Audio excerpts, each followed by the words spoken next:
Welcome everyone, welcome to another preview. This is MetalCanyon and we'll be previewing Total War Warhammer by Creative Assembly.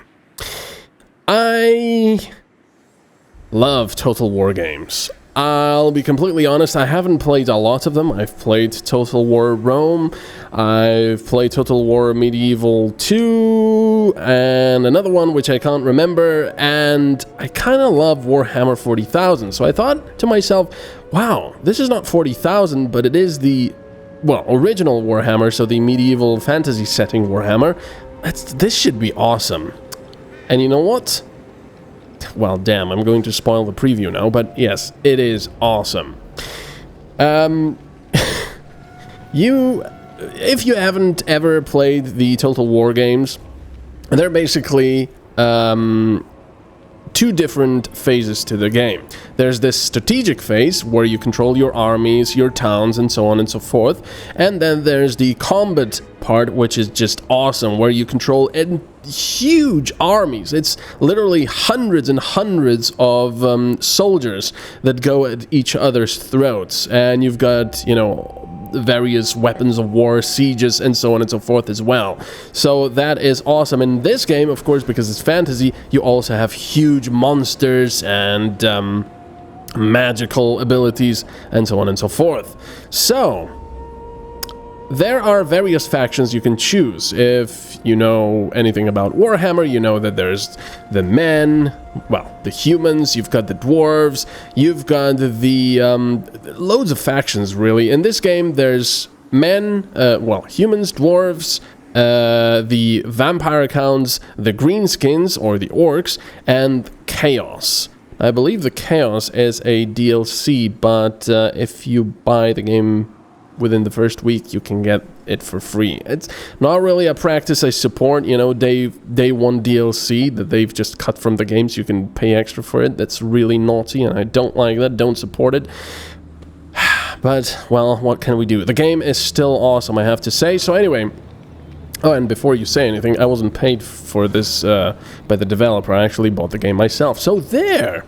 Anyway, because I love evil guys in games, I of course chose the chaos. And I absolutely love chaos here. They're so awesome. This is my army. My character is Archeon the Ever-Chosen, and he's just bloody awesome. Absolutely not. Asshole will punish you. He's so awesome. I've got a couple of heroes here, a wizard and this exalted hero, which is a very good fighter. But of course, our Archeon is also a very good fighter and a very good wizard.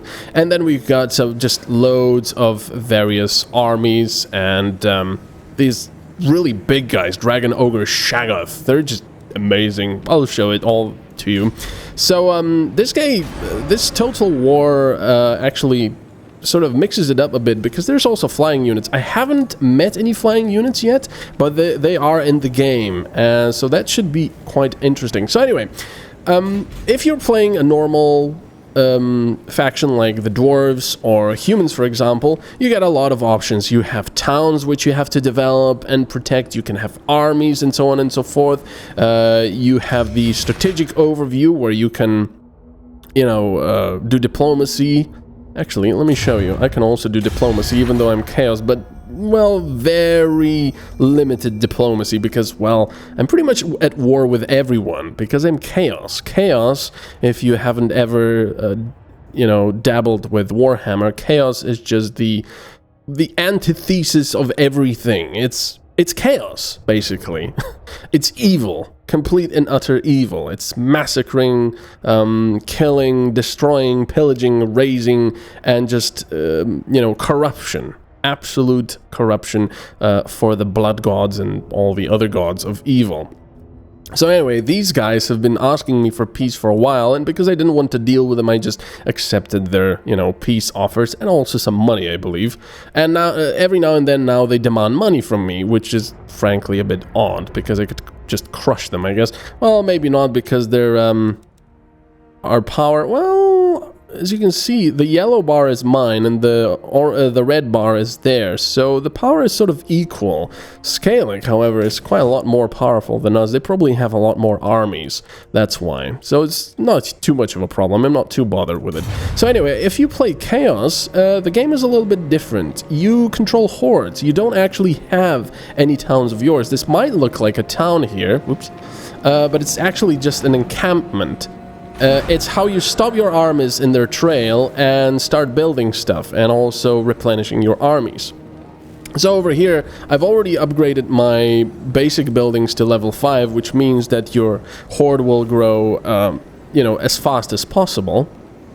That is what the surplus is for, but I'll talk about that in a bit. And then you build buildings, you know, various military buildings. Now, of course, because we're Chaos, we mostly build just military buildings and buildings to honor the blood god and all of that good stuff. So if you're playing humans or dwarves, for example, you can also build taverns, farms, and so on and so forth. And you can also trade with various other factions. You can trade, I don't know, maybe you produce dwarven ale, or maybe you produce pottery or something like that. So anyway, there is, you know, quite a bit of extra layer there. But because we're Chaos, we don't care about that. And right now I'm going to build this. I was kind of thinking about going for the giants, because they're pretty damn insane with their stats. But I think I'm going for the Unholy Furnace and then upgrading it because I can get the Hell Cannons. And those are quite nice as well. So let's build the Unholy Furnace. Now, the way building works pretty much for every faction is you need population surplus. So let's say I have a load of favor right now, which for Chaos it's favor, for humans and dwarves, for example, it's gold. But for Chaos doesn't care about gold. It's just favor. But it's, you know, for our purposes, this is gold. And I get 807 extra each turn because I can support my armies just fine. So, yeah, we pay favor to build buildings, or gold if you wish, but also population surplus, which is here. Right now I have 0 because I've used all of it on the building. So how this works is I get a certain amount of population growth each turn. In my case that's 7, which is quite a lot. And in 3 turns I will have enough for 1 population surplus, which is not much at this point because I need, as you saw, like 13 population surplus for this. Now this is just the game's way of stopping you from just, you know, amassing loads of gold and just building everything as fast as possible and being completely overpowered. I mean, Chaos is quite powerful in its own right, but there you go. So Chaos plays a little differently. I hope I'm not babbling too much. I really like the way Chaos works. It's sort of a high gamble situation. You have hordes. So this is my horde. I don't have several armies. You can have them with Chaos as well, but the problem is, as soon as you have another army, it can't be anywhere close to you because they start infighting. They start fighting each other and you start losing loads of your army every turn because they just, you know, they're rivals for some reason, even though you control both armies. So I prefer to just have one army, mostly also because I simply cannot keep up with 2 armies. It starts eating into my budget very, very badly. So you've got hordes, and let me just build this. Let me end the turn. The strategic overview, the strategic map over here is turn-based. So you can take as long as you like, and the game will go through all the factions that are on the map. And there we go, we've just built the Unholy Furnace. So now we can build the Chaos Chariots, which are really good anti-infantry units. But I'm probably going to skip these and wait for the Demonic Forge and get a Hell Cannon, because right now you can have up to 20 units in your army. I don't want to get rid of any of my very experienced, as you can see, unit rank 5 already. These guys, the Chosen with great weapons, are really powerful. They're slow, very armored, and very powerful. I'm probably going to start getting rid of some of these Marauder Horsemen, despite the fact that they're quite experienced as well. But I don't know, I just want some more powerful units, and the chariots are quite fast as well. The only problem is the Marauder Horsemen, for example, attack from afar. They've got missile weapons, which is really nice. And they're very fast on horses as well, which is quite a problem for Chaos, because most of these units are so slow, they can get absolutely obliterated by, you know, pistoliers or marauders with throwing axes and such. So you gotta be careful. You gotta get something to counter it, like these hounds, warhounds, which are also very cool. So anyway, I'm babbling so much. Oh yeah, that's what I wanted to say. You can have up to 20 of them. So if I want a hell cannon as well, I'm gonna have to get rid of one of these, at least.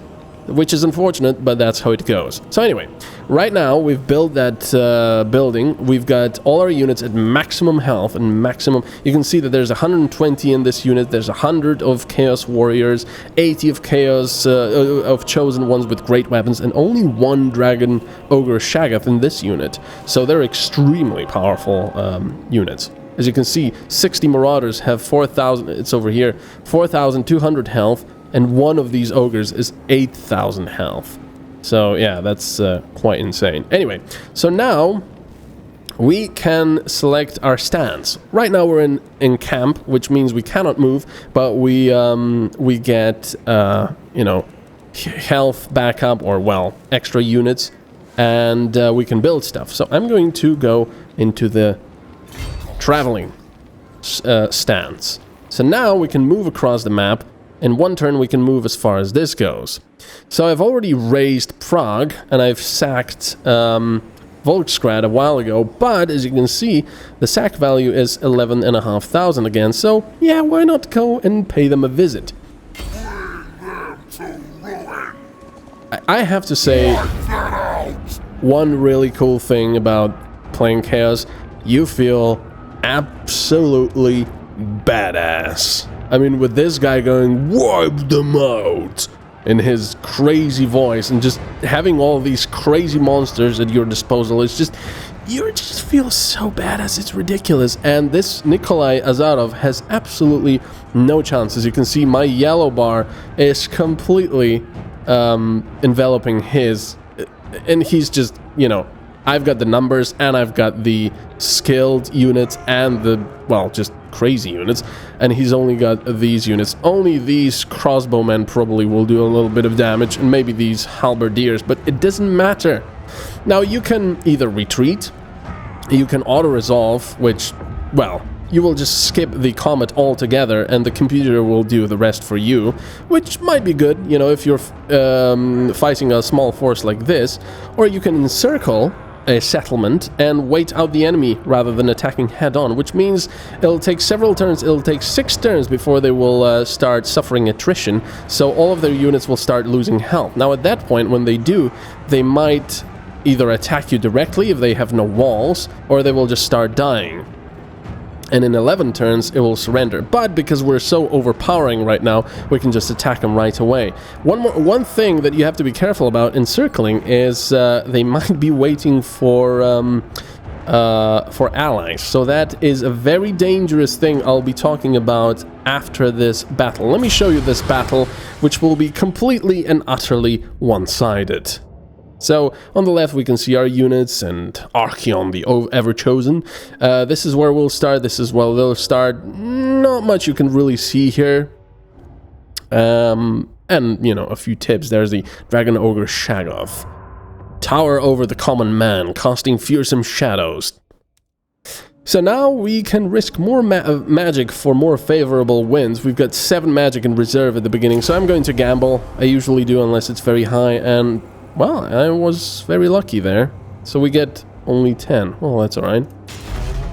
I love the sound effects. So, at first, you have the deployment phase. This is where you decide, just look at these guys. Just look at them. Look at them in comparison. I mean, look at the size. It's insane. Look at them. Yes, his tail is clipping through, but who cares? They're insane units. So anyway, this is where you decide where your units will start. Now, usually you want your, you know, armored and shielded units to be in the front. Let me just go out and say right away that I am not a Total War expert at all. In fact, I'm rather noobish. I'm playing this on easy, and I still get my ass handed to me every now and then. So what I like to do is have a selection... Oops, not these guys, actually. Okay. Well, actually, why not? I like to have a selection of fast units on each flank. There. Like so. I can log them into a group, and then I take the other ones as well. Now, these are very fast. The Dragon Ogres, the Warhounds, and the Horsemen. As you can see, the Horsemen have 102 speed. Holy crap. The Warhounds, 102 as well, and the Dragon Ogres, 58. So yeah, I guess the Dragon Ogres really aren't that suitable for flanking. Yeah, I'm going to take them out of the, there. So this is going to be my other flank. Not really perfect. How do I get rid of this?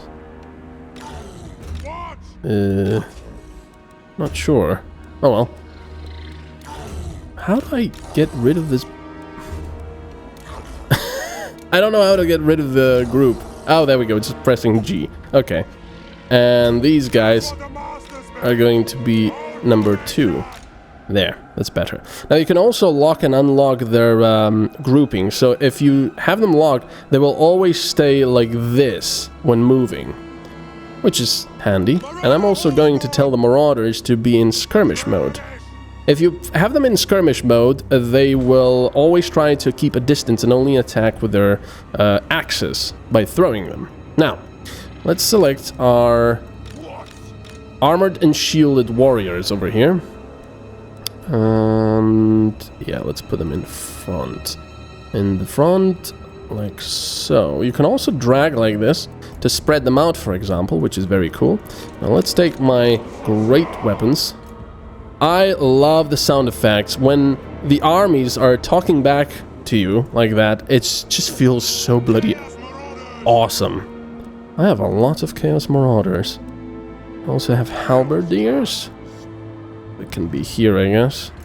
Now, the halberdiers are anti-large, but because we're fighting humans here, they most likely won't have any large enemies. Now, the Dragon Ogre Shaggoths can be on each side, I guess. They will just run into the enemy and just absolutely obliterate them. There. So you place your armies down like this, and then I just like to group my main army. Actually, wait a second. It's nice to place your heroes into positions where you can see they have a... I don't know if you can see it here, but they have an aura. And that aura just gives other troops confidence, because their lord is fighting with them. And that really helps with the leadership, because if the leadership fails, which is the white bar, I believe, they will start wavering and, in fact, also running away later on. So let me group all of these. Now, check this out now. Check how badass this is. Let me select Archaon with his entire group. How awesome is that? And then the entire army goes, rah. Okay, so I've been babbling so much, let's start this. And of course, right away I will pause it, because I want to see where the enemy army is. So they've got some crossbowmen here, which have quite a bit of range, and I've got the rest of the army. And they're already running, that's fine. Alright, so let's send this flank over there. And this flank over there. And you guys can start walking. Look at this! Look at how awesome this is! Now bear in mind, this game is a bit of a performance hog. I have quite a very powerful machine. It's not top of the line, but it's close. And I cannot have everything on Ultra if I want it to run completely smoothly. I had to turn off SSAO, and I turned down Shadows to medium. Everything else can be on Ultra, but apart from that, yeah, you can be prepared that the game is a bit of a hog. And I have to say that the landscapes are a little bit boring, because as you can see here, it's just meh, boring texture with you know, a little bit of vegetation here and there, but we have to bear in mind and be fair to the game with two things here. First, this is a land corrupted by chaos, so, you know, things will not be lovey-dovey and nice and flowers here and there. And secondly, it's winter here, so, yeah. I have been in grasslands and they look a lot nicer. So anyway, you can also set your units to run, of course, but that will tire them out. So what I like to do is get close to the enemy and then have them, you know, run and fight. Just look at these guys. It's so awesome. It's so epic. How would you feel if you were in this army? Looking at that army. Look at that. You can see them from here. Look. This game is undeniably extremely epic when stuff starts going down. Also, unlike previous Total War games, you have spells. Let me pause it. We've got spells, so we've got piercing. Ooh, I can do it from there. That would be quite nice. Let's do that. So check this out. Ah, of course they start moving now. You little bastards. They always seem to start doing that. There we go. I think they started moving because they saw their flanks. Okay, they started shooting now, which means I'm going to unlock and double click. You guys are going for these guys. You're going for him. I just want to spread them out a little bit. Archeon can go for them. You guys can go for these guys. And now I will send my flanks in as well. I should have had my flanks be faster, but oh well. We're going to obliterate them anyway. How about another spell? This is so badass. Look, just check this out. This is so badass. Look at this guy. Look at him. They're running away. It's just so crazy. It's just insane. And then you see two armies just smash into each other. Just look at this. I mean, Total War games were epic before already. Look at the size difference between my troops and theirs. I just feel so badass and epic. I've already won. Now, bear in mind, yes, there was... You know, there was a lot of preparation for this. I like to prepare, even if it's a small army I'm facing, because I don't like losing a lot of my own units. But this wouldn't be such a quick win if I was facing an equal army. Definitely not. Now I'm just trying to look for the guy. There he is. Now this is the guy I want to kill because he is the one that's leading this human army. Wait, is it? It's showing that this is the leader, but I don't know. Nice. My wizard over here managed to cast his magic, which is quite good. Unfortunately, it's very good against single combatants, but I thought it was just a single guy here. I guess not. So I can send my fast units to get these guys. And also all the rest of them, I guess. While all the rest of my units just chill, because there's not much going on. It's just... I mean, I can just say it over and over. This game is just so bloody epic. Just... Where are you guys going?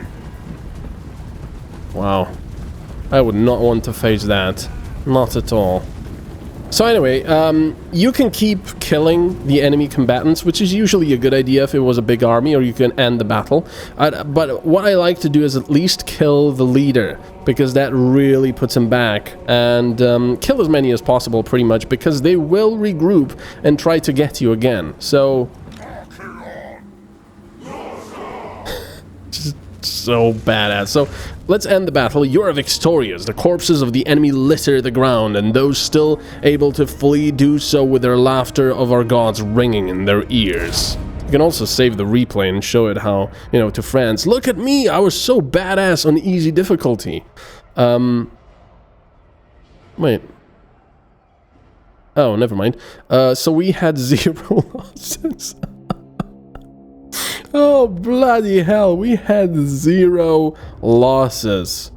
I don't think I've had that before yet. I've had smaller armies and I didn't have 0 losses. I had like 7. And, you know, sometimes you'll have... This was a decisive victory, of course. And we've gotten loot. And we can also get... There we go. Magical item. No, that was experience. I will also show you that. But you can also get magical items. As you can see, I've got quite a few equipped. I've got armor, weapons, a, you know, Dorgar, which is the steed of the apocalypse.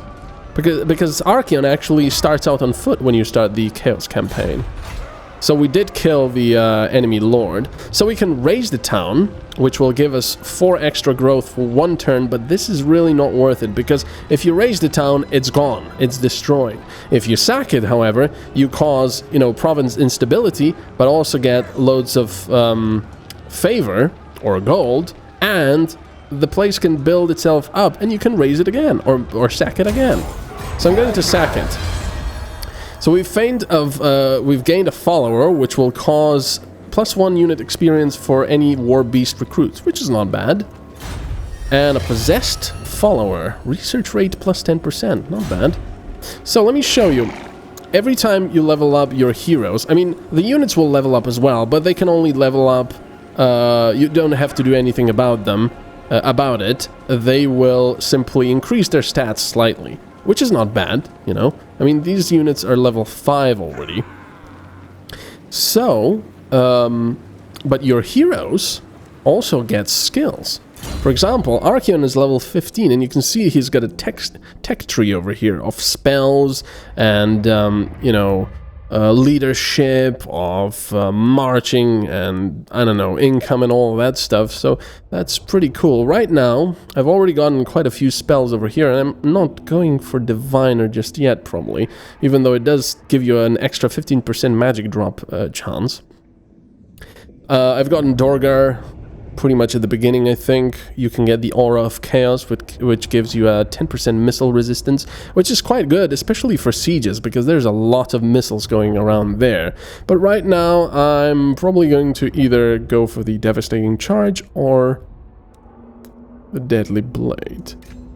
Let's do the Deadly Blade. So, that's his tech tree, but apart from that, you also have the details, and you can equip them with various armor. Now this one is equipped by the Mentesh Banehasser, I guess, but you can, you know, you can swap them with each other. Now he's using the Berserker Sword, which gives him a 7% charge bonus, 2 melee extra attack, and 4% weapon strength. So that's quite cool. As you can see, enchanted items, arcane items, his mount. He only has 1. And the followers, I don't know really why you can kick these out. I guess if you have more than 1 army, you can swap them. But as I said, I really like having just 1 army. Now, of course, this goes for all your heroes. They also have a skill tree. Let's see, Woundmaker, weapon strength +3, hit points +6, leadership, melee defense. Let's go for weapon strength for now. So for him, it's the same. You can also give him various, you know, weapons, talismans, enchanted weapons, and so on. So that's pretty awesome. My wizard over here is level 23, mostly because of one thing that I really dislike in this game, and I will show you. Magical interference, damage buildings, block army, scouting. Spoiler. Let's do spoiler. Now he also, as I said, has armor and stuff. Alright, so let's do this. Okay, so let's talk about... Who is this? Chaos Rebel Uprising, so it's an enemy army. Let's get away from them because I just don't want to deal with them just yet. We're out of movement, so let's end the turn. Now let's talk about heroes and their use on the campaign map. I was calling this the strategic map, which is actually wrong, but... Oh, he's going to raise the city as well. or pillage it. The winds of magic have changed. Now this is... Oh, intertribal warfare. War has broken out between rival tribes of the Horde. An example must be made to ensure that marauders will only fight what our masters desire. Now, these are random events which will happen. Sometimes they're good events, sometimes they're bad. In this case, it's a bad because we get -5 growth for the Hordes. And if we check it now, our growth is only... still 7? That much? Wow. Okay, never mind. So let's get away from these guys. As you can see, this place is turned completely dark. There's like lava and everything because of our presence here. The corruption has gone up to 81%, which is pretty awesome. So we're going to make an encampment here, but I actually moved too far. I need at least 25% remaining range. But yeah, let's talk about heroes. Now, every now and then, or in fact, very often, you will find enemy heroes coming up to your army, and you think to yourself, okay, what? Can I just kill them? What are they doing? So let me encamp here so I can get health back. As you can see, this little yellow bar will tell you how much health your units will get back. Now, these guys are only, you know, 1 unit, but with units like Chaos Warriors, for example, if I had lost 50, I would get like, I don't know, 10 per turn or 15 per turn. So you don't have to pay anything for that, which is quite nice. As long as you don't lose the entire unit, you can always bring it back for free by encamping. Or you can just merge them if you wish. So here we go. Excellent. This is going to show you what I mean. So here's an enemy hero. And you think he's just one versus an entire army. And I failed a mission, but I don't care. There's no repercussions for that. But I got another mission. The Chaos Gods have deemed this foe our enemy. He should be devoured by you and you alone. Carry out a successful assassination attempt against the following character. And it's excellent. It's this guy that I want to get rid of anyway. So what this guy, Anton Ursunov, will try to do is basically hinder my army in any way possible. Now, this might mean trying to assassinate one of the characters, or damage or kill one of the units, or just, you know, do a... There's lots of options, but one of the most annoying options that you have is like, you have this awesome army, you're about to siege an enemy, and then suddenly one of these guys comes over, and it says, assault on the Horde, success! And suddenly you find, like, half of your units are missing, like, 30% of their health, and people. It's like, what? How can a single guy like that, what is he using, like explosives or hidden traps or something to just obliterate your entire army? Now, it might seem like, oh, I can upgrade this, excellent. It might seem like an interesting proposition, you know, like an interesting mechanic, because you can use your heroes as well. For example, I'm going to try and assassinate him, and I actually was successful. So I won't be able to show you what happens. So we actually got a charmed shield. Interesting. 24 missile parry with shield and 22% extra damage resistance. Wow. Oh, but it is a charm, so it only lasts for 12 seconds, but not bad. Not bad. So now my character, that's why he has so many levels, by the way, because I was using for assassinations. It's extremely annoying when you're trying to, for example, siege a city. You're all set, you know. You're pretty sure that no enemy will arrive and try to beat you. But then these guys arrive, and they just start to obliterate your army. And at the beginning, your chances of assassinations are extremely low, like 15 to 20%. And the chances of your character failing or critically failing, which makes them wounded and out of the battle for a while, is just very high, and it's extremely annoying.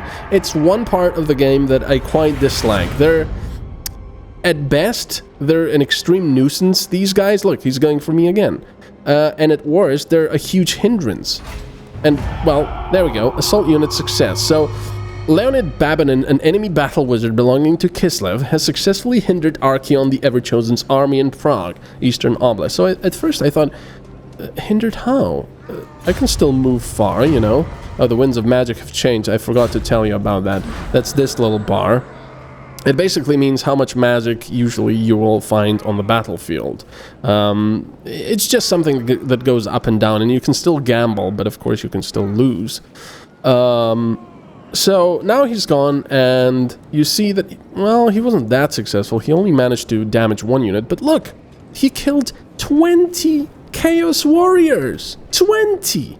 It's insane. Now, this actually I might believe because he's some kind of a wizard. So let's say he was hiding up atop a hill somewhere out of reach and just, you know, out of the blue at night casted a fireball and just killed like 20 of them. I can believe that. And then he ran away on his horse. Fine. But sometimes it's just like half of your army loses, you know, durability. So right now I can't kill him because the chance of success is too low. I think that's because we've just killed a character. Now let me also jump to the technology because we've finished that. Now, this is the technology tree for Chaos. Now, Chaos has it a little bit differently than most factions because they don't actually have buildings. So you don't research buildings and such, you just research, well, percentages.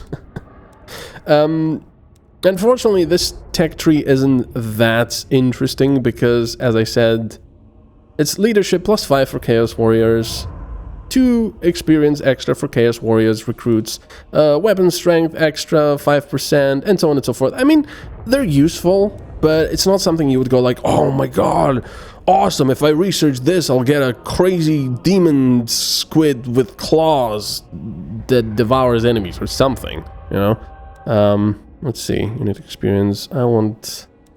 don't really want anything here. Chaos Warriors, Exalted Heroes... Chaos Knights and Chosen Units recruits.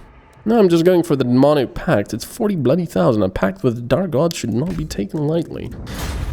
So anyway, that will only take 1 turn. The rest takes a lot longer. So now I end the turn, and the guy will try to assault me again.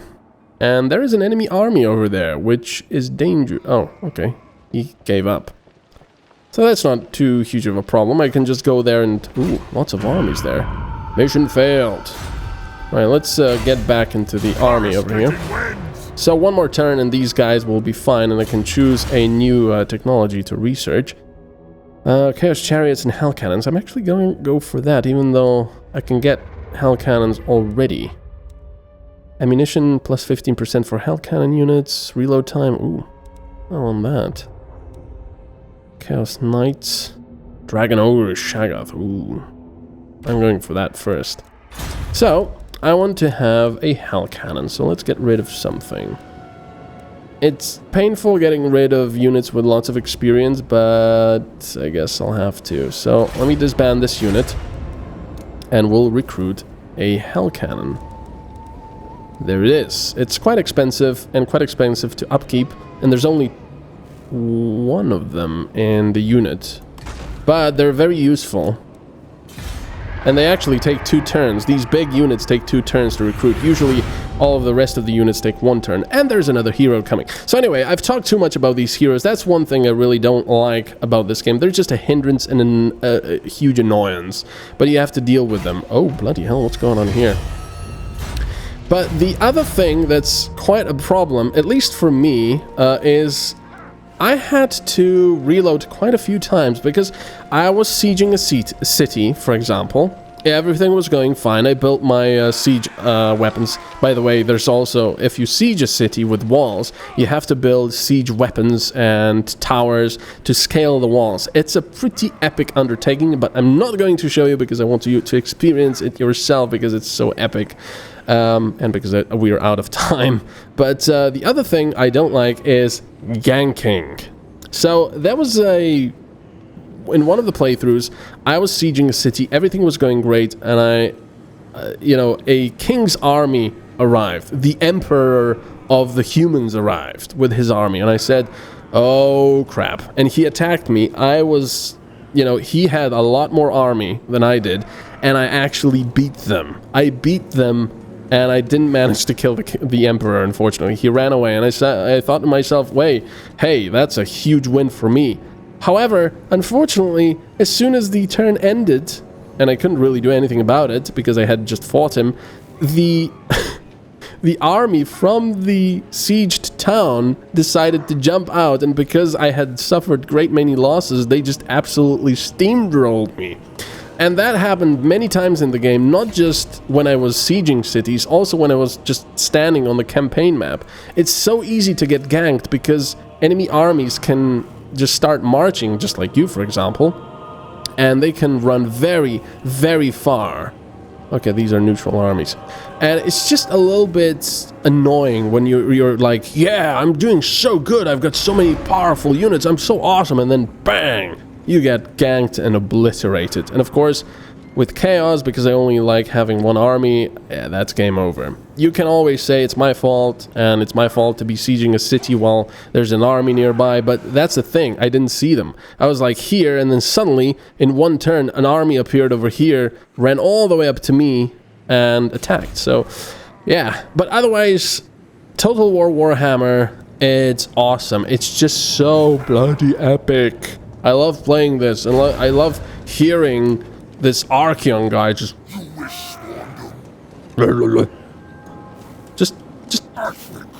I think not. I mean, it's just so bloody epic. You can't get away from it. And if you like Warhammer, I think you're going to quite enjoy this game. Even if you haven't even played Total War games, I would say give it a try. Oh yeah, one more thing. Damn, I left all the negatives for the end of the video, but don't let that deter you. This game is still pretty damn awesome. Spells. Spells, I forgot to talk about spells. I did use them a little bit. However, for the most part, they're a bit lackluster. For example, Archeon over here, we've got some buff spells, that's fine. But we've got the Burning Head, which just makes a burning head appear and, you know, starts going about and killing people. It doesn't really target anyone, it just goes around randomly, usually misses most of the stuff, but that's fine. And then you've got, like, Piercing Bolts of Burning, which are those meteors, which, with them, I usually always missed something. And the Flamestorm. My problem is, the Flamestorm and the Burning Head are pretty much the same thing, just with a different animation. And then you go to, like, my Sorcerer over here, and he's got the Doom and Darkness. No, that's a Hex. Wait. This one. This Vortex one. The Purple Sun of Xerius. It's a Vortex. It's basically the same thing as that Skull of Fire. You know, just with a different animation. Again. Or these ones, which are direct damage. They're the same thing. Just, you know, maybe different range and different damage or whatever. It doesn't actually show you how much damage it's going to do. But, you know, I just feel like there could be a little bit of a difference in these spells. Like, I don't know. Just a little bit more, you know, variety. Although the Fireball, I have to say, is pretty cool. It's like literally a fireball he throws, which knocks down enemies and then suddenly explodes where it touches the ground. So that's pretty cool. That's kind of a unique spell, I guess, here. But otherwise, don't let that deter you, because I've left all the negatives for the end of the video. This game is pretty damn awesome. So, yeah, if you like what you see, go and get it on Steam, or, well, or just wait for a sale if you like. There'll be a Steam summer sale, I guess, soon, but I doubt it's going to be on sale because it's such a new game. Anyway, I gotta get back to pillaging and raising. So, yeah, thanks for watching. This is MetalCanyon, and I'll see you next time. Bye-bye.